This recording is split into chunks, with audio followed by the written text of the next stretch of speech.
भूपिंदर राणा जी हमारे साथ हैं, इनसे भी हम जानना चाहते हैं कि यहाँ पर 9 मई की घटना को लेकर के आखिर कहना क्या चाहते हैं। बहुत बहुत धन्यवाद है। मैं आपके सभी दर्शकों से कह देना चाहता हूँ कि आज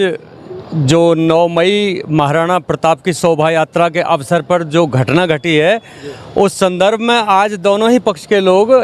विचार विमर्श के लिए इकट्ठे हुए हैं और केवल इस उद्देश्य से हुए हैं कि इस घटना की पुनरावृत्ति दोबारा ना हो,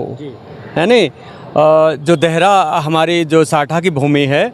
वहाँ से डॉक्टर वकील साहब हमारे साथ हैं, जंगी प्रधान हैं, दादा हनीफ जी हैं और बहुत से सज्जन संभ्रांत लोग वहाँ से इस मीटिंग में उपस्थिति उन्होंने दर्ज करवाई है और बहुत ही उन्होंने ग्लानि फील करी है कि हमारे गांव में ऐसी घटना घटी है और आगे से ना हो। उन्होंने ये जिम्मेदारी के साथ सभा में विसर्जन किया है और ये आज मुझे बहुत अच्छी बात लगी देहरा क्षेत्र की,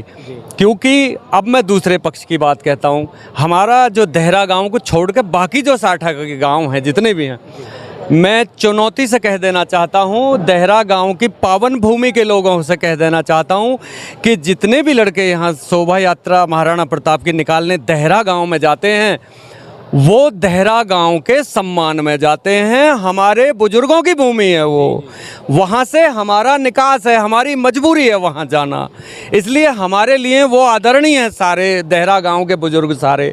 लेकिन नए बच्चों की विचारधारा में थोड़ा सा परिवर्तन है, इस बात को समझने में उन्हें या तो बड़े बूढ़ों के साथ नहीं बैठ पा रहे वो, या कोई और वजह है, इस वजह से वो नहीं जान पा रहे कि हम और वो भाईचारे में हैं। बिल्कुल हमारा भाईचारा सदियों का शताब्दियों का है। अरे जब से साठा आबाद हुआ है, लगभग आज राउंड फिगर में अंदाजन बता रहा हूँ मैं आपको, 1000 वर्ष हो गए।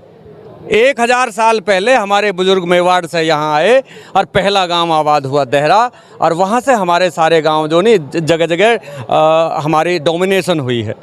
तो आज बहुत अच्छी दोनों ही पक्षों के द्वारा विचार विमर्श में प्रशासनिक अधिकारियों के माध्यम से ये जो बात रखी गई है, इसको ख़त्म करने पर ज़्यादा बल दिया गया है, क्योंकि वैसे अगर देखा जाए तो बहुत बड़ी बात नहीं है, क्योंकि 2-1 खुराफाती उधर भी होंगे, 2-4 इधर भी होंगे, तो ये तो एक आम बात है। सभी खुराफाती थोड़ी हैं वकील साहब, है नहीं। लेकिन ऐसा हो जाता कोई बहुत बड़ी बात नहीं है और उसको बिल्कुल ख़त्म करने के उद्देश्य से विचार किया गया है और बिल्कुल ख़त्म हो जाएगी। और प्रयास ये रहेगा और विचार भी ये किया गया है कि अगले वर्ष 2027 में जो महाराणा की जयंती का समारोह होगा, जो शोभा यात्रा होगी, उसे शांति से और बड़ी भव्य तरीके से वहाँ इस बार पहुँचाया जाए। किसी भी